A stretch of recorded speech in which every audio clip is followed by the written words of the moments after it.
Social media पर जैन समाज के सबसे लोकप्रिय जैन न्यूज़ चैनल जन जन की न्यूज़ हर खबर आपके पास पहुंचाने वाले चैनल महालक्ष्मी की ओर से 8 बजे शाम को सादर जय जितेंद्र के साथ एकादशी का पावन दिन। और आज दो घटनाओं से शुरुआत करते हैं आपके साथ। एक पहली दृश्य की देखिए, राजस्थान के अलवर की है। एक मंदिर तोड़ दिया गया, हो हल्ला मच गया और 2 दिन बाद ही कार्रवाई ऐसी हुई कि मंदिर को पूरा दोबारा निर्माण किया जाएगा सरकार द्वारा, और जिस प्रशासनिक अधिकारी ने कहा था उसको सस्पेंड कर दिया गया। कोई भी राजनीति हो, पर जैन समाज के कितने मंदिर तोड़े बदले छीने गए, इसका एक लंबा इतिहास है। क्या किसी पर आज तक दिनों की बात नहीं, महीनों की बात नहीं, वर्षों की बात नहीं, अरे दशकों में भी आज तक क्या ऐसी कार्रवाई हुई है? बस वोटों का खेल है। एक और दूसरी घटना, अब आते हैं महाराष्ट्र के मुंबई के अंदर, जहां पर एक सांसद अमरावती से हैं नवनीत राणा जी। वो मुंबई में आके मुख्यमंत्री के घर के आगे कहती, यहां बैठ के हम हनुमान चालीसा पढ़ेंगे अपने पति विधायक के साथ। घर पे नहीं पढ़ेंगे, पर यहां आके पढ़ेंगे हम। पुलिस गिरफ्तार कर लेती है और तुरंत, और मुख्यमंत्री कहते हैं अगर पढ़ना है तो अपने घर में पढ़ो, दूसरे के घर के बाहर क्यों। जैन समाज के साथ कुछ ऐसा ही होता है। हमारे तीर्थों के आगे कब्जे होते हैं, दूसरे आके पढ़ते हैं, पाठ करते हैं, हवन करते हैं, 25-25 दिन से करते हैं, पर यहां तो कोई कार्रवाई नहीं होती है। बात वहीं से आज की शुरुआत करते हैं आपके साथ। खेसरी जी की बात करें आपसे, आज पर बड़ा अपडेट देंगे आपको हम। पर आज हम ये भी सोचते हैं, हमारी संस्कृति, विरासत, ऐसे तीर्थ जिनाले हमारे सुरक्षित क्यों नहीं रह पाते? दूसरे के आगे आंखें बिछाने के कारण, या अंदर ही अंदर अहिंसा और शांति और भाईचारा का शब्दों को अपने ऊपर एक चोला पहनाकर बैठ जाने में चुपचाप समझते हैं।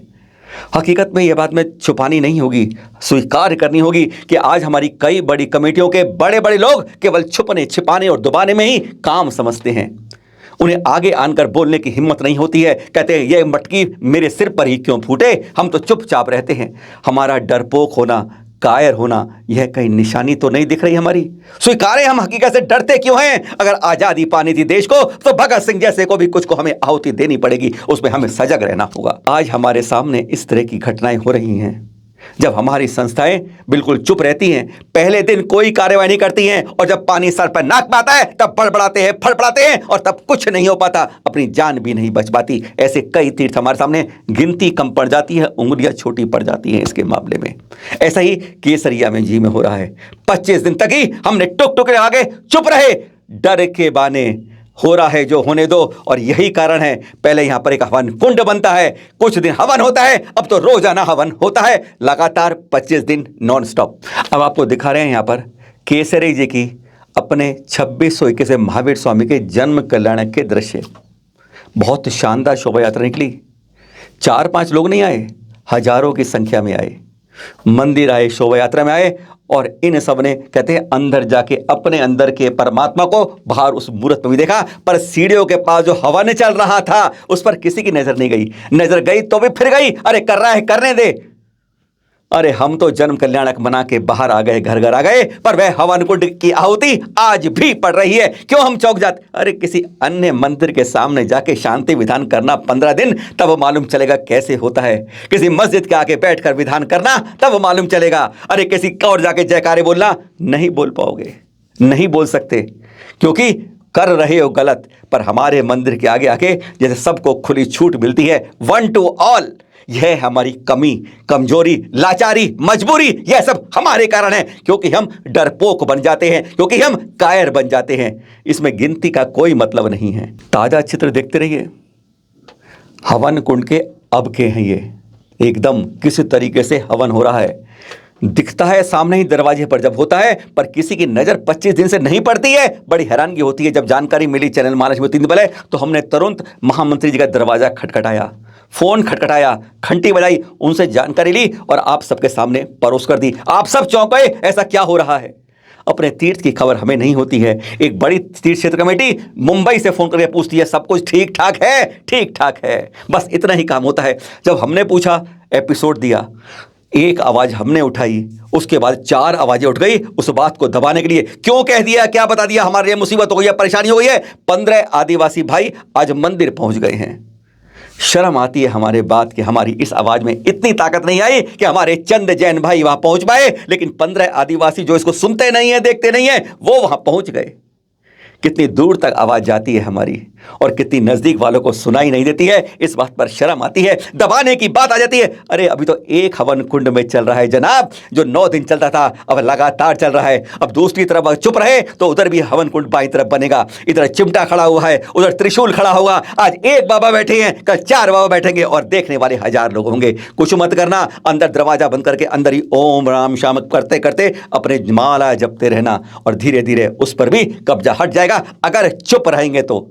वैसे अपू सूत्रों तो हमें तो यह भी बताया गया कि यह जो आदिवासी लोग हैं किसी समय में इनके पूर्वज जैन ही थे, जैसे सराग बंधु हैं, जैसे उनको मूल धर्म लाने की कोशिश की रही है। जागरूकता तो यहाँ करनी चाहिए कि आप मूल रूप से कौन हो। चैनल महालक्ष्मी को शनिवार सुबह सुबह एक घटना का मालूम चला, हैरानगी हो गई। ऐसा हो रहा है हमारे इतने बड़े तीर्थ पर, और जो अभी प्रशासन के नियंत्रण में चलता है, जिसका कार्यवाही परंपराएं टूटनी नहीं चाहिए, कुछ जोड़ नहीं सकते, कुछ घटा नहीं सकते, और वहां पर ऐसा हो रहा है 25 दिन से।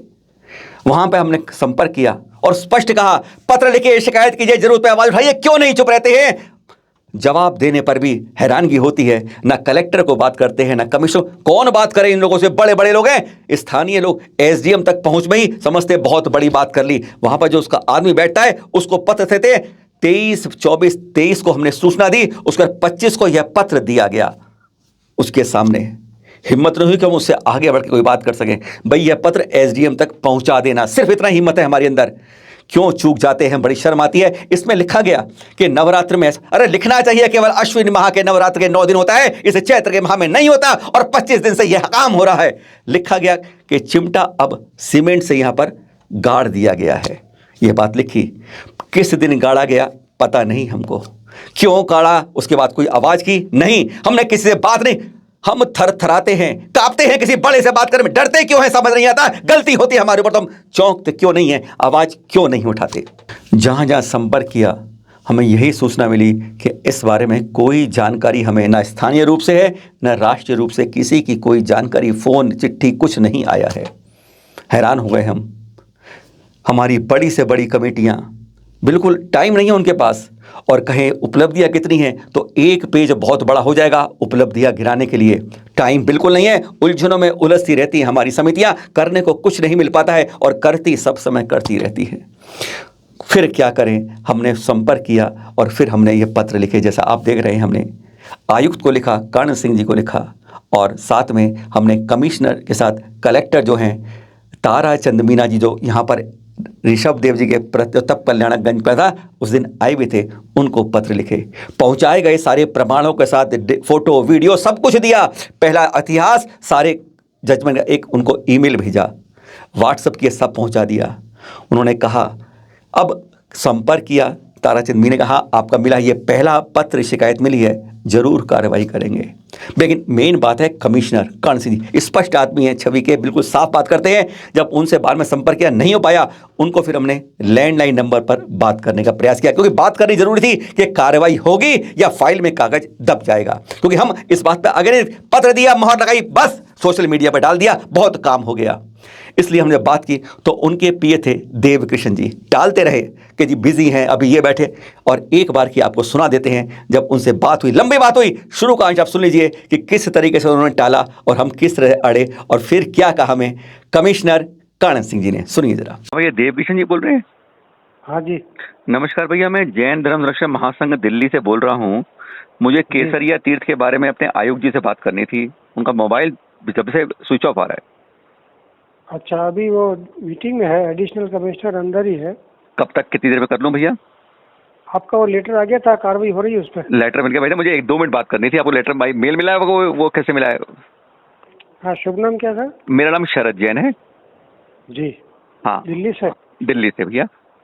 जी, होल्ड करें। हाँ, हेलो, नमस्कार भाई साहब, मैं शरद जैन बोल रहा हूँ दिल्ली से। हाँ जैन, आपको शायद वो पीए बता रहे थे कि मेल मिल गया है हमारा। हमारा साहब विनम्र अनुरोध ये है भाई साहब, एक तीर्थ जैन समाज का ये है, और पीछे वो है एक नवरात्र में जो आता है अपना आश्विन पक्ष में, वो 9 दिन। हाँ, वो बात हो गई हो, करवा रहे हैं उसका। कब तक हो जाएगा भाई साहब ये? भाई ये ऐसा डेडलाइन तो मैं क्या बताऊंगा आपको। एसडीएम साहब हैं वहाँ पे और उनके पास ये असिस्टेंट कमिश्नर का चार्ज, अभी जस्ट बात हुई है मेरी। एसडीएम साहब से मैंने सुबह ही बात की, दोपहर को भी कहते हैं मैं कल करता हूँ, देखता हूँ, जबकि उनके अंदर है क्या है प्राथमिकता है उसको, अब हमारी प्रायोरिटी में है वो सब, है ना जी। मैं उम्मीद करता हूँ कल परसों में कुछ करवा लेंगे भाई साहब, बस। हाँ, प्राथमिकता में हम। अब दूसरे तीर्थ गोमटगिरी का अपडेट ले लें। एक तरफ हम कोई कार्रवाई नहीं करते हैं, चुप रहते हैं, चिट्ठी कुछ नहीं लिखते हैं, और यहां पर गोमटगिरी के अंदर चिट्ठी लिखती है, शिकायत की जाती है, अखबार में प्रचार किया जाता है और बार बार ठोका जाता है दरवाजा अदालत का भी। और उसका देखिए परिणाम क्या मिलता है, दोनों हमारे सामने हैं। गोमटगिरी में हाई कोर्ट ने 4 दिन पहले तहसीलदार जी को निर्देश दे दिया कि 90 दिन में ये जो देखिए अवैध निर्माण हो रहा है जैन गोमटगिरी तीर्थ के ऊपर, इसे तत्काल हटाया जाए, 3 महीने के अंदर का समय दिया गया है। यानी ये जो पत्थरों के ऊपर गेरुआ रंग लगाया, बन गए एक भगवान, दूसरा रंग लगाया, बन गए भगवान, और इस तरह अपने भगवानों को जगह जगह के अपनी जगह को मलकियत करने की यह अवैध शुरुआत कोशिश हो रही थी। अब देखिए अदालत पहुंचे, सही समय पहुंचे, कार्रवाई हुई, और अब तहसीलदार जी ने 22 अप्रैल को देखी ये सूचना जारी कर दी। लिखा गया कि इसको दे दी जाए, नहीं हो तो चस्पा दी जाए बाहर। स्पष्ट लिखा गया कि यहाँ 8 हेक्टेयर ज़्यादा जगह प्रशासन ने जैन तीर्थ गोमटगिरी को दे रखी है, और जो यहाँ पर जो अलग अवैध रूप से आप पत्थरों को जो घेरुआ करने की कोशिश कर रहे हैं ना, इसको हटाइए, अवैध निर्माण हटाइए, अवैध प्रक्रिया रोकिए, नहीं तो आप पर क्यों ना 20% अर्थदंड की भी कार्रवाई की जानी चाहिए। स्पष्ट लिखा है इस आदेश के अंदर। देख लिया आपने 2 तीर्थ की कहानी, अपडेट केसरिया जी का और अपने गोमटगिरी का। जाने से पहले एक और बात कहते हैं आपसे, तीर्थों के लिए हम चल तीर्थ हो चाहे अचल तीर्थ हो, हम पूरी तरह से उनकी सुरक्षा के लिए लड़ते रहेंगे, अपनी सांस की अंतिम चलने वाली ठक ठक ठक ठक ठक। और एक बात और, कई लोग हमें कहते हैं मुनि निंदक, स्थितिकरण उपगोहन क्यों नहीं देखते। आज बता दें आपको, इन 3 शब्दों पर हम 2 प्रमुख विद्वानों की संस्थाओं के जो शीर्ष हैं उनसे बात करेंगे और आपको बताएंगे और खुद जानेंगे कि क्या होता है मुनि निंदक, मुनि निंदा कब होती है, उपगोहन और स्थितिकरण का शास्त्र अनुसार, आगम अनुसार क्या अर्थ है।